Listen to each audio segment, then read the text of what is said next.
I'm not going to try to do the whole that used to be us. I will just say that whenever Michael and I, my co-author Michael Mandelbaum of Johns Hopkins, whenever we tell people about the book, that used to be us, their first question always is, does it have a happy ending? And we tell everybody it does. We just don't know yet whether it's fiction or nonfiction. And that's really our job. So for those of you who haven't read the book, really the guts of it is about education, because we really believe that education is the key to economic growth in a knowledge economy, and economic growth is the key basically to national security. So we have 4 education chapters in the book, and I'm going to just really quickly survey those because they're the ones most germane to our discussion here tonight. So the first chapter, Michael and I are both movie buffs, and the first chapter is called Up in the Air, from the great George Clooney movie, which we consider to be the movie of our time. For those of you who haven't seen it, George Clooney plays a character whose job is to go around the world firing people on behalf of multinationals face to face. And he's replaced when his assistant invents a cheaper way to do it over the internet. And I'll explain to you why that is the movie of our time, because I'm a big believer that in writing about the world, I always like to start with what I call the kind of technological economic plumbing, because when you know where that's at, it can tell you a lot about what is possible. And so we do that in this book. Now, I wrote a book in 2005. It came out, actually started it in 2004, called The World is Flat. It was about the connecting of the world at a whole new difference of degree that's a difference in kind. The basic argument of this book is that we've gone from Flat World 1.0 to Flat World 2.0. We've gone from a connected world to a hyper-connected world. And actually, that is the most important thing that's happening in the world today. We're not talking about it at all, but that is actually, if there were no subprime crisis, if there were no post-9/11, that's all we would be talking about. We're actually going through another huge tech revolution. And the way I express this in the book is by pointing out that when we sat down to write this book, I went and got the first edition of The World is Flat off my bookshelf, which I said I started in 2004. I cracked it open. I looked in the index under F. FFFA. Facebook wasn't in it. So when I was out saying the world is flat, Facebook didn't exist, Twitter was still a sound, the cloud was still in the sky, 4G was a parking place, LinkedIn was a prison, applications were what you sent to college, and for most people, Skype was a typo. Okay? All of that happened after I declared the world was flat. So think about that. And it all happened in 6 years. So we've actually gone from a connected world to a hyper-connected world. And it's changing everything. So that's the underlying plumbing of what's going on. Well, before we actually talk about education, it might be helpful actually to talk to employers and ask them what are they looking for in employees in a hyper-connected world. And we interviewed 4 generic employers, a high-end white-collar firm, the head of a national law firm based in Washington, D.C., their Washington office head, a low-end white-collar, the outsourcing firm 24/7, where I actually started The World is Flat in India, a huge blue-collar firm, DuPont, and the world's biggest green-collar firm, the U.S. Armed Forces. And what is striking, thank you, Mark, is that when you talk to these 4 generic employers, what's so interesting is that they're all looking for the same employee. But before I tell you what is that employee, let me tell you what's basically happened to the labor market, which is driving them all to this employee. Now, we all know traditional labor markets divided up into 3 broad segments. The top was always called non-routine work. Non-routine work is the work of mathematicians and scientists and writers and artists and hopefully journalists and teachers and engineers, work that cannot be described by an algorithm and therefore cannot be outsourced, automated, and digitized. We all want to be non-routine workers. Then there was routine work, and routine work has been absolutely crushed. It's been automated, it's been outsourced, it's been digitized. There's nothing there anymore. And at the other end, I don't say the bottom end because these wages will depend very much on the health of your local community, is called non-routine local work, work that has to be done face to face. That's the work of the butcher, the baker, the candlestick maker, the nurse, the dentist, the doctor. But their wages will be determined basically by the overall health of the economy, which is set by the non-routine high-end workers. So that's basically been what the labor market looked like. Now, what has happened as we've moved from a connected world to a hyper-connected world is that it's not enough anymore to just be non-routine. I'm non-routine. I'm a journalist. No, you now have to be creative, non-routine. And it's not enough to be local, non-routine. You have to be creative, local, non-routine. We call it in the book creative creators and creative servers, basically. And so it's not enough to say I'm a lawyer. You got to be a creative lawyer now.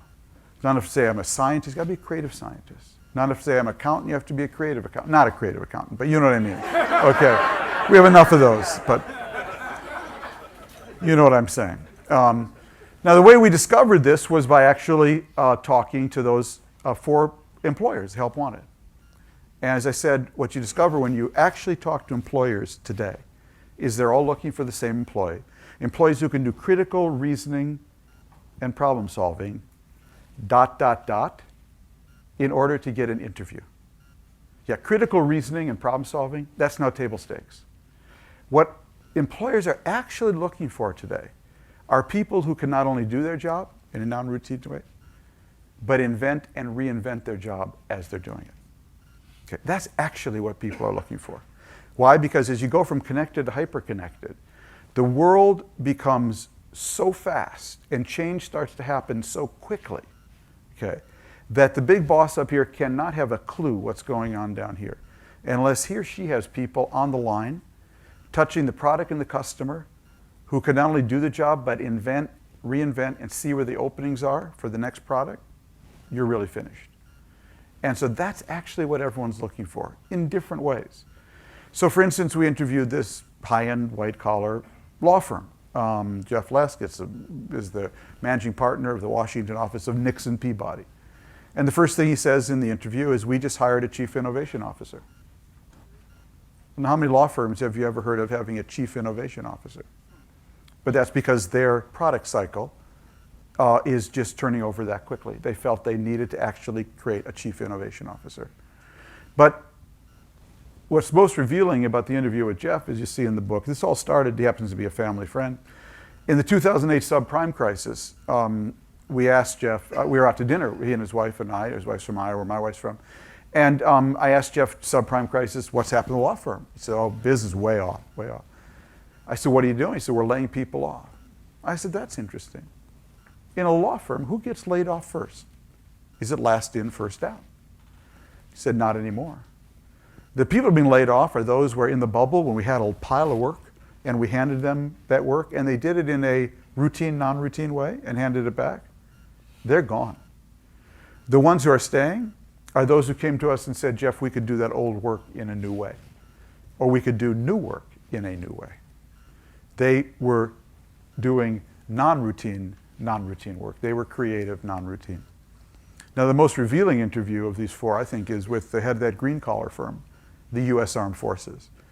By dumb luck, his name is General Martin Dempsey, and we happened to interview him. You've seen his name in the paper because he just became chairman of the Joint Chiefs of Staff, but we interviewed him because he was at the time head of the U.S. Army Education Corps.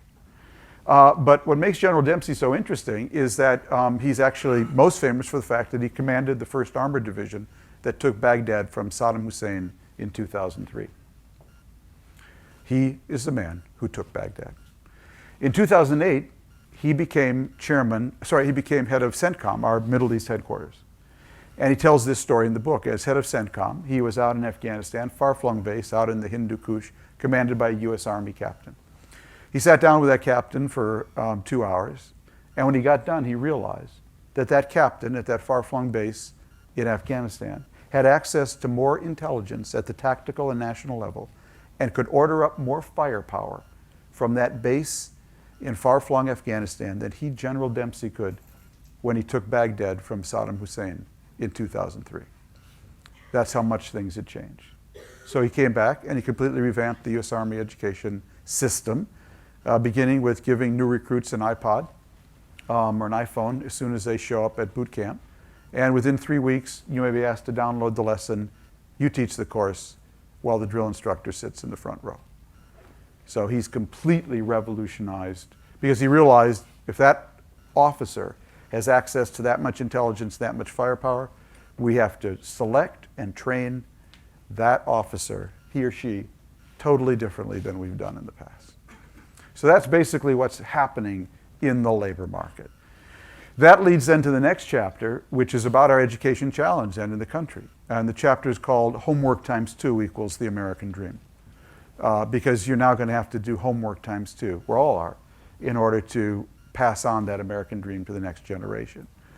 And it begins actually with a long riff about how we are not educators, and Hillary Clinton never would have asked us for advice. But if she ever did, we would have told her, you don't want to be Secretary of State. It's a loser job in this era. You want to be Secretary of Education. It's the national security job. Our education challenge today is therefore twofold, given this Help Wanted chapter. We need to do two things at once. We need to lift our bottom to our average so much faster. As you all know, we have so many people in our biggest urban centers who are just way below average. And in a world where those middle jobs have been crushed, there is nothing for them. There's absolutely nothing for them down there. If you do not have a high school degree that allows you to get through college without significant remediation, there's literally nothing for you. I always tell the story when I wrote The World is Flat. You know, the biggest employer in Baltimore 50 years ago was Bethlehem Steel. The biggest employer today in Baltimore is Johns Hopkins University Medical Center. That's the whole shift in a nutshell. In 50 years ago, you could drop out of high school, join the union, get a job at Bethlehem Steel, get a mortgage, buy a house, have a yard, a dog, and 2 kids, retire, and live your middle-class American dream. Today, they do not let you cut the grass at Johns Hopkins University Medical Center without a BA. Okay, so there is nothing for you down there. So we have to bring the bottom to the average so much faster, and we have to bring our average to the global average so much faster. One is a more education problem, the other is a better education problem. The first requires more R's, the 3 R's, reading, writing, and arithmetic, and the second requires the 3 C's, communication, collaboration, and creativity. So we actually have a dual education challenge right now, which makes the challenge that much bigger. Now I know what you're thinking. You're thinking, very easy for you to say, Mr. New York Times columnist. Let me tell you about my job. I inherited James Reston. I became the foreign affairs columnist of the New York Times in January 1995. I inherited James Reston's office at the New York Times Washington Bureau. What a thrill, this great editor and columnist of the Times in the 60s and 70s. Now I suspect Mr. Reston used to come to his office in the 60s and 70s and say to himself, I wonder what my 7 competitors are going to write today. And by the way, he knew all 7. Walter Lippmann, Stuart Alsop, Mary McGraw, he knew all 7. I do the same thing. I come to the office every day and I say, I wonder what my 70 million competitors are going to write today. Same thing, same problem, you know. I was just in India. Some of you may have seen I did a column Sunday about $35 tablet being invented in India by a IIT in Rajasthan. And I was really struck in the comments. If you go to New York Times Online, click on comments, there was a comment there from an Indian firm that had tested the product and ran all the specs of their tests. And thankfully, you know, affirmed what I was saying. But that's how quick this is now. That's how on your toes I have to be. And that leads to the last chapter, and I'll stop after this, which is called Average is Over. Average is officially over. You see, what's happened basically in a hyper-connected world is it's as if we were all in the same math class, and the curve just got lifted. Because basically, in a hyper-connected world, every boss now has access to more automation, software, cheap labor, and cheap genius than ever before. So if you can't give that extra, if you can't justify some unique value contribution you're making, if you don't find your extra, you're going to have a real problem because average is officially over. And that's really the challenge, again, for education. Because extra is not something you can teach. Extra can only be inspired. So it requires a particular kind of teaching that can inspire people to bring the extra out of them. In conclusion, 3 pieces of advice I give to friends and parents and to myself. How do you then approach this world as an educator and as a parent? You want your young people, you want your kids, I think, to think about the world in 3 ways. 1, think like an immigrant. 2, think like an artisan. And 3, think like a waitress at Perkins Pancake House in Minneapolis, my hometown. So let me explain. First, think like an immigrant. How does the immigrant think? The immigrant thinks, you know what, I just arrived in Washington, D.C., and there is no legacy spot at Georgetown University waiting for me. Okay. So I better figure out what world I'm in here, where are the opportunities, and I better pursue them with more vigor and vitality and energy and stick-to-itiveness than anybody else. There's no legacy spot waiting for me. We are all new immigrants to the hyper-connected world. Think like an immigrant, be hungry. Second, think like an artisan. This is an idea from Larry Katz at Harvard. Who was the artisan? The artisan was that person in the Middle Ages, before mass manufacturing in factories, who made every item one-off.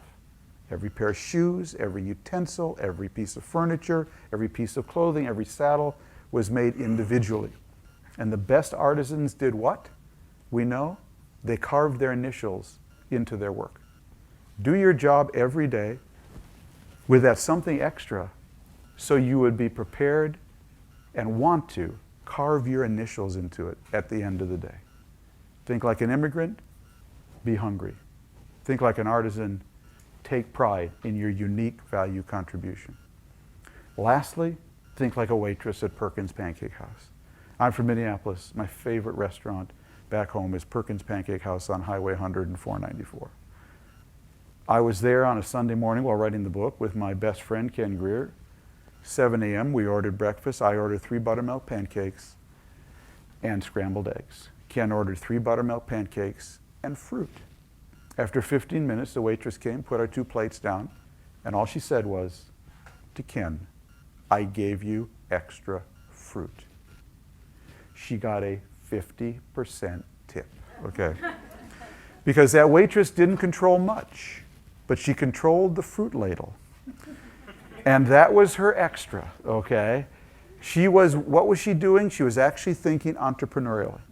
In her little world, she was thinking like an entrepreneur. Think like a new immigrant, be hungry. Think like an artisan, take pride in your unique value contribution, your extra. And lastly, think like a waitress at Perkins Pancake House, be entrepreneurial in whatever you do, because average is officially over. Thank you.